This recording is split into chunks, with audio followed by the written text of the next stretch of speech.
नमस्कार मित्रांनो, इंग्लिश बोलूया या चॅनलमध्ये पुन्हा एकदा तुमचे सहर्ष स्वागत.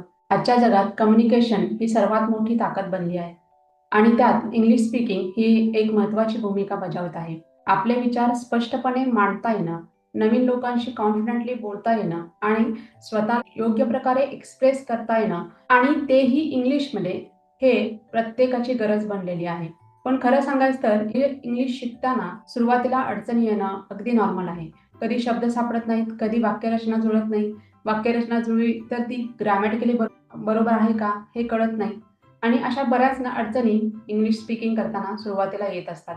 आणि बरेच लोकांच्या मनामध्ये असा प्रश्न असतो की माझं इंग्लिश थोडं कच्चं आहे, तर मला इंग्लिश बोलता येईल का हा प्रश्न त्यांच्या मनामध्ये असतो. पण जे लोक सातत्याने प्रयत्न करत राहतात त्यांना मात्र नक्कीच ते इंग्लिश स्पीकिंग आणि त्यांची इम्प्रूव्हमेंट जी काय ती करत राहतात. आज अशाच प्रकारे आपण ज्या सरांनी स्वतःची इम्प्रूव्हमेंट या इंग्लिश स्पीकिंगमुळे जे काही थांबलेलं होतं त्यांचं, ते या प्रवासामध्ये त्यांनी त्यांचं स्वप्न जे काय ते पूर्ण झालं किंवा त्यांच्या ज्या काही अडचणी होत्या किंवा जे काही प्रमोशन वगैरे थांबलेलं होतं ते सगळं त्यांचं पूर्ण झालं आणि अशाच त्यांच्या एका रिअल जर्नीविषयी आपण या इंटरव्ह्यूमध्ये बघणार आहोत. आणि आजच्या या फीडबॅक सेशनमध्ये आपण त्यांचा लर्निंग एक्सपिरियन्स काय होता, टोटल त्यांनी काय इफर्ट्स केले आणि शिवाय त्यांना कॉन्फिडन्स कसा मिळाला आणि त्यांनी या क्लासमधून काय शिकलं आणि कशा पद्धतीने त्यांनी त्यांच्या प्रमोशनसाठी प्रयत्न केला किंवा प्रमोशन मिळवण्यासाठी प्रयत्न केले आणि ज्यासाठी ज्या इंग्लिश स्पीकिंगसाठी आजपर्यंत त्यांचं प्रमोशन थांबलं होतं किंवा करिअरमधल्या गोष्टी थांबल्या होत्या त्या चालू झाल्या आणि हा सगळा प्रवास आपण त्यांच्या ऑनेस्ट आणि इन्स्पायरिंग फीडबॅक सेशनमध्ये पाहणार आहोत. सर, सगळ्यात पहिला मी तुमचं स्वागत करते या फीडबॅक सेशनमध्ये. Thank you madam. ओके. तर सगळ्यात पहिला मला असं सांगा की तुम्ही तुमचं नाव काय आणि तुम्ही कुठून आहात? First of all thank you madam. माझं नाव अमोल सुर्वे आहे आणि मी पनवेल महाराष्ट्रामध्ये राहतो. Okay okay. Sir, course join करण्यापूर्वी आपले इंग्रजी कसं होतं किंवा काय प्रॉब्लेम येत होते इंग्लिश हा कोर्स जॉईन करण्यापूर्वी? ऍक्च्युली मॅडम, जेव्हा मी जॉईन झालो तेव्हा तुम्हाला बोललो होतो आधी की माझं बेसिक इंग्लिश होतं, पण मी तेवढा फ्लुएंटली किंवा करेक्ट म्हणजे कॉन्फिडेंटली अँड थोडं नर्वस होतो, बोलू शकत नव्हतो कोर्स जॉईन करण्यापूर्वी. असं आता मी फ्लुएंटली आणि कॉन्फिडन्सली बोलू शकतो आता कोर्स जॉईन केल्यानंतर. Okay okay. ठीक आहे, थोडं इंग्लिशचं नॉलेज होतं. सर याच्या आधी काही 4-5 क्लासेस केलेले होते. ते येस येस. 4-5 क्लासेस, ते क्लासेस सोडून या क्लासमध्ये वेगळं काय मिळालं सर? मॅडम 4-5 पेक्षा जास्तच क्लास मी केलेत. तुम्हाला ऑलरेडी बोललो होतो की सेम मेथड होती की as a grammar grammar grammar and ते पूर्ण 3 महिने 2 महिने जे काय होतं त्या लोकांचं हे ते पूर्ण ग्रामरवर बेसिक होतं आणि ते ऍज अ स्कूलला आपण जातो. मी आता ग्रॅज्युएशन झालोय, तो ग्रॅज्युएशन आपण ते ग्रामर आणि ऑल म्हणजे शिकलेलं असतो, पण त्या परत म्हणजे त्यांची मेथड आहे इतर कोर्सची, त्या मेथडमध्ये ग्रामरवर फोकस केलं जातं आणि प्लस आपण ते ग्रामर शिकतो आणि आफ्टर त्या संत आपल्याला कळतं की मला सर्व ग्रामर येतं, पण मी बोलू शकत नाही. म्हणजे प्रेझेंट टेन्स, पास्ट टेन्स, म्हणजे टेन्स ऑल मॉडल बिडल, पण I couldn't speak very well. So this method is very unique म्हणजे सांगायला की या ते. या क्लासमध्ये आल्यानंतर पहिल्या दिवसापासून इंग्लिश स्पीकिंग करायला लागलात का? Yes madam. ऍक्च्युली ही मेथड आहे की ती डायरेक्ट आपल्याला म्हणजे आपलं जो थॉट असतात ते ट्रान्सलेशन मेन आपला हटतो आपल्या क्लासमध्ये. आणि तुम्ही मेंटर असला आणि टीचर असल्यामुळे तू वेगळा युनिक पद्धत आहे तुमची आणि खूप बरं वाटलं की एवढ्या दिवसाचा प्रयत्न एक चांगला म्हणजे मेंटॉर आणि टीचर भेटणे पण गरज आहे. नंतर आपण तिथेच फिरत असतो आणि आपल्याला वाटतं अरे मी काही शिकलं नाही असं, ते मी पाहिलं इथे. बरोबर. आता आधी जेव्हा 4-5 क्लासेस केले, ते क्लास करून पण सगळं नॉलेज होतं, तरी पण बोलताना भीती वाटायची का? मॅडम क्लास केलं पण असं वाटत नव्हतं मी बोलू शकतो का, की नर्वस असायचं आणि मी राईट वेला बोलतो की राईट व्होकॅब्युलरी आणि सेंटेन्स मेकिंग खूप प्रॉब्लेम आहे. मी बोलतोय स्वतःवर डाऊट यायचं की बोलतोय बरोबर आहे की नाही मी. आणि कन्व्हर्सेशन जेव्हा व्हायचं तर मी त्याच्यावर नसायचो कन्व्हर्सेशन मध्ये, की मी थिंकिंग करायचं की I am right way to speak to some people. but now I will be able to speak easy, and I have that confidence that I will be speak. I want to give message to directly correctly to other people. म्हणजे मी दुसऱ्यांना जो मला message convince करायचा तर मी देऊ शकतो आता, असं मला वाटतं. आणि म्हणजे कुठल्याही टॉपिकवर असं. बरं, या टोटल कोर्स मध्ये वेगळं असं काय वाटलं सर तुम्हाला? मेन म्हणजे जे स्पीकिंग ह्याच्या आधी करतं, जे कोर्स मी इथे अटेंड केले 5-6, त्याच्यामध्ये एक आणि ह्याच्यामध्ये खूप फरक आहे. पुढं फरक म्हणजे की ग्रामर तिथे जास्त फोकस केला जातो आणि आपण तिथे ग्रामर अडकतो. तिथे ग्रामर असं काही शिकवलं जात नाही तिथं. आणि इथे दुसरं म्हणजे तुम्हाला बोलायला डे 1 पासून सुरू केला जातो. तुमची लॉट ऑफ प्रॅक्टिस केली जाते तिथे आणि तुम्ही थिंकिंग डायरेक्टली म्हणजे तुमचं ट्रान्सलेशन जो आहे मेन हडल तो इथून हटून जातो. हा कोर्समध्ये बघितलं तर ते युनिक वाटलं आणि ते रिअली युजफुल आहे. म्हणजे आपण डायरेक्टली आपण आपले थॉट आपल्या मदर टंग मध्ये असेल, आता ज्याची मदर टंग आहे त्या डायरेक्ट तसं ती मदर टंग आपली इंग्लिश असं आपण त्यात एक्सप्रेस करू शकतो. आणि डे टू डे वाईज म्हणजे आपल्या ट्राय होतं की बा मी ज्या वेळेला मी घरातून निघतो तर मी ट्राय करतो की अरे I am living now, I will take the bus आणि ऑल ते असं मी डायरेक्ट माझ्या थॉट मध्येच येतात. म्हणजे असं मी हाही मेथड चांगलं असेल. मेन म्हणजे ट्रान्सलेशन हटून जातो इथून मेथड. ट्रान्सलेशन पूर्णपणे बंद होतं सर. ते ट्रान्सलेशन किती वेळ लागला आपल्या क्लासमध्ये? आय थिंक 10 दिवसाच्या वरती लागत नाही मॅडम, ज्याच्यावर डिपेंड आहे प्रत्येकाचे कॅप्सेट. पण माझ्या मते नाही, 10 दिवस मी खूप मोठी झाली, पण लोक 5 दिवसामध्ये पण करू शकतो. पण जर प्रॉपर असेल तर 10 दिवसाच्या आतमध्येच होतं आणि आपला डायरेक्टली बोलू सुरुवात करता. म्हणजे असं काही वाटत नाही की बाबा मी इंग्लिश स्पेशली क्लास घेतलाय. एरवी काय होतं की ते क्लासमध्ये असं वाटायचं की अरे मी क्लास घेतला 3 महिन्यासाठी, मग मला 3 महिन्यात मी बोलेल की नाही असं आहे. पण आता ते ट्रान्सलेशन आता डायरेक्टली तुम्ही बोलू शकता. म्हणजे ते आफ्टर 5 to 10 days तुम्ही सुरू करू शकतो ते एकदम. म्हणजे आता थिंकिंग डोक्यामध्ये विचार जो का आहे सगळ्यात महत्वाचं जे इंग्लिश स्पीकिंग साठी पाहिजे, जो विचार इंग्लिशमध्ये यायला पाहिजे तो विचार इंग्लिशमध्ये सगळ्यात महत्वाचा म्हणजे येतो. येस आणि येस बरोबर.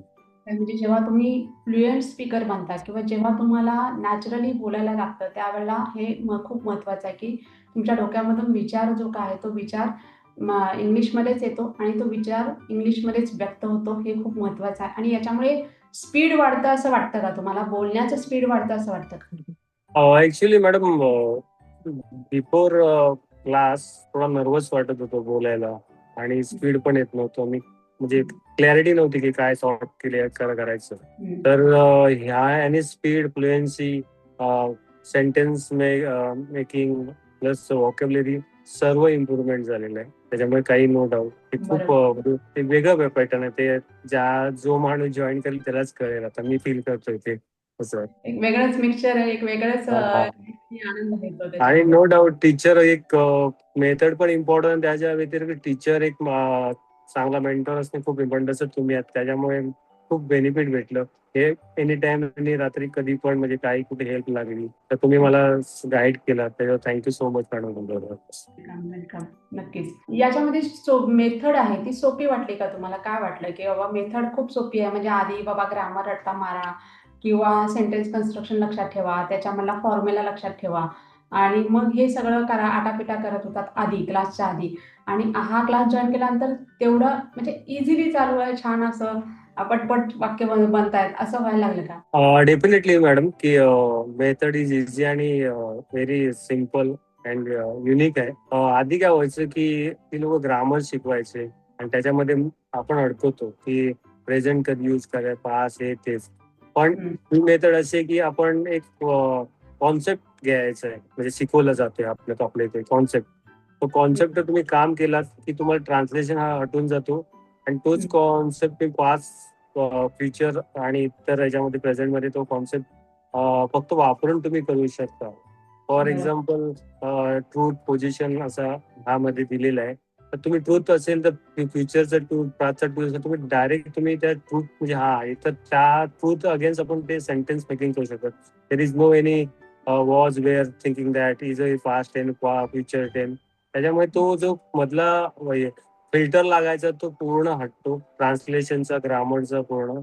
की त्यामुळे हे खूप बेनिफिट आहे आणि डेफिनेटली मला वाटतं की ज्याने जो कोर्स आपला जॉईन करेल त्याला बेनिफिट भेटेल असं मला भेटले कसं. कॉन्फिडन्स किती दिवसांमध्ये डेव्हलप झाला सर? मॅडम 10 ते 15 दिवसात कॉन्फिडन्स डेव्हलप झाला. मी ऑलरेडी तुम्हाला बोललो की माझी एक इंटरव्ह्यू होती, म्हणजे मला माहिती पण नाही सडनली होती, पण आपलं 1 महिन्याचा कोर्स अटेंड केला आणि मला 3 दिवसापूर्वी इंटरव्ह्यू आली होती. असं ते कुठे ना कुठे तर मी म्हणजे तुम्हाला त्याचा क्रेडिट देतो की कोर्स जॉईन केल्यापासून माझं ते सडनली इंटरव्ह्यू मला पण माहिती येणार की नव्हते, आणि माझा खूप दिवसाचा एक बोलतात ना प्रमोशन असं राहिलं होतं. काही माझ्याकडनं पण काही होत नव्हतं, म्हणजे डिफिकल्टी होती कम्युनिकेशन वाईज किंवा असं. पण हे असं झालं की देव पण हे नसतो, लांब नसतो, आणि तुमच्यासारखा देव पण भेटला आणि ते अशा वेळेला आला आणि माझा क्लिअर झालं. मला डबल इंटरव्ह्यू दिला आणि माझं आता प्रमोशन पण झालं त्याच्यामुळे. 13 वर्षात माझं प्रमोशन झालं असं.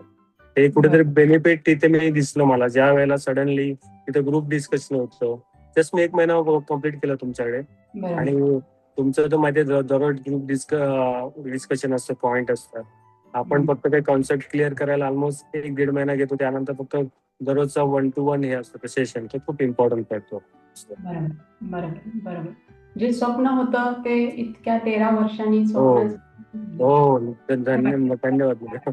आणि ते सगळं स्वप्न सर फक्त एका इंग्लिशमुळे राहिलं होतं. फक्त Yes, इंग्लिशमुळे राहिलं. yes, madam. Actually, as a being as a last 30 and working, so there is no doubt about work culture and all this. But when you try to make communication, so it will difficulty की कसं करायचं काय म्हणजे तो. मराठीमध्ये explain करायचं, मराठीमध्ये हा एक्सप्लेन करायचं. हा इंग्लिश हा. सो त्याच्यामुळे ते डिफिकल्ट वाटत होतं की काय म्हणजे मी जेव्हा इंटरव्ह्यू जायचो नर्वस व्हायचो. माझे जे थॉट असायचे मी एक्सप्रेस करू शकत नव्हतो. त्याच्यामुळे ते कुठे राहिलं असं वाटत होतं. म्हणजे येत असो मी ते माझे एक्सप्रेस, आणि राईट वेला डाऊट होतं, फिल्टरेशन लागा, सर्व गोष्टी होत्या. नॉलेज असून पण मी माझा समोरच्याला कन्व्हिन्स मध्ये म्हणजे माझा हे जाऊ शकत, काय बोलतात त्या म्हणजे मेसेज कन्व्हिन्स करू शकत नव्हतो. तो कॉन्फिडन्स येत नव्हता. त्या गोष्टी ते मला राहिलं मग असं. नॉलेज होतं, इतके वर्ष 13 वर्ष जवळपास नॉलेज होतं.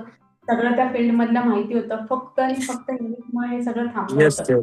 का सर 13 वर्षानंतर इंग्लिश शिकल्यानंतर हे मिळालं सगळं, काय वाटतं तुम्हाला? काय आनंद आहे तुमचा? एक बोलतं लाईफचे डेस्टिनेशन असते की इथे मी दिस इज म्हणजे फर्स्ट स्टेप आहे माझी माझ्या करिअर मधली, आणि ती स्टेप मला अचीव करणं खूप म्हणजे एकदम म्हणजे मी सांगू शकत नाही किती आनंद झाला त्यावेळेला. आणि ही मला स्टेप मला नेक्स्ट पोझिशन देईल जिथे मी मॅनेजमेंट मध्ये गेलो आता.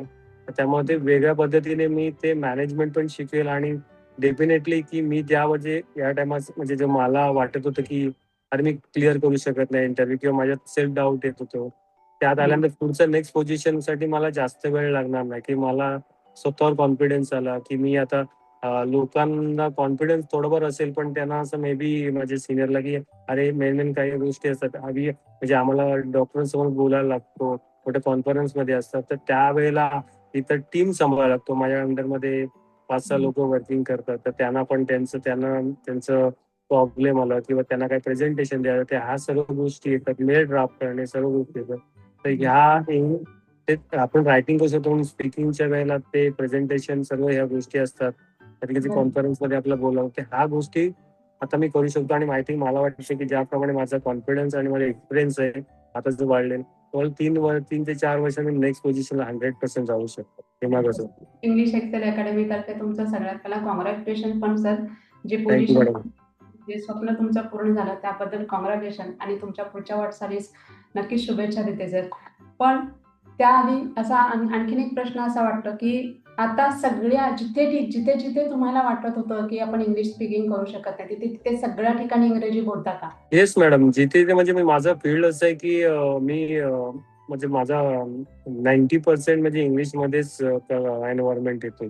जिथे माझा टॉपिक आमचं डिस्कशन, तर डॉक्टर असतात, हॉस्पिटल इतर नर्स बी असतात, त्यांना ज्या वेळेला ते टॉपिक आणि पेशंट पण असतात, ते लोक विचारतात की how how use this medicine. So मी तिथे आता 100% कम्युनिकेट करू शकतो. जर त्यावेळी कसं समोरच्या इंग्लिशमध्ये बोलला तर आपल्याला हिंदी किंवा मराठीमध्ये थोडा आपण हे ऐकतो, पण आता तसं डाऊट नाही, बिंदास कॉन्फिडन्स. आणि कॉन्फिडन्स आल्यामुळे आपल्याला एक वेगळाच प्रकारे हे असतो की आपण हेजिटेशन जातो. आणि तेच असतं, दुसरं काय नसतं. आणि ते आपल्याला फक्त एक कुठे ना आपला पॅटर्न चुकलेला असतो, ते आपला कोण साईड गाईड नाही भेटत. ते या क्लासमध्ये भेटलं मला, असं मला. आता वाटतं का इंग्लिश स्पीकिंग म्हणजे आधी जेव्हा वाटायचं की इंग्लिश स्पीकिंग खूप अवघड आहे काहीतरी असं वाटायचं करायला, आता वाटतं का इंग्लिश स्पीकिंग खरंच इतकं अवघड होतं असं वाटतंय का? मॅडम ते रुमर्स आहे ऍक्च्युली विचार केला तर. पण एवढं अवघड नाही, पण दोन प्रॅक्टिस आणि एक राईट मेंटोर ह्याची खूप गरज असते कुठल्याही साठी. आणि ही याच्या अगोदर काय होतं, इंग्लिश शिकणे म्हणजे एक लाईक सब्जेक्ट सारखं शिकवलं जातो. पण आता जर कुठली लँग्वेज शिकायची असेल तर ती ॲज अ लँग्वेज म्हणून लँग्वेज शिकलं पाहिजे असं मला वाटतं. आणि त्यासाठी प्रॅक्टिसची पण खूप गरज आहे, आणि एक मेंटॉर आणि पॅटर्न एक पद्धत पण ठीक इम्पॉर्टंट. आता तसं नाही वाटत. एवढ्या वर्षाचा डिफिकल्टी होती ती आता इझी वाटायला लागली. इझी वाटायला लागलं. आता हा. छान वाटतंय की बाबा आता आपण सगळ्यांशी कम्युनिकेट करतोय. म्हणजे येस. याच्या आधी असं व्हायचं की मराठीमध्ये, हिंदीमध्ये शिफ्ट व्हायचात. पण आता इंग्लिशमध्ये छान बोलतात तुम्ही सगळ्यांशी.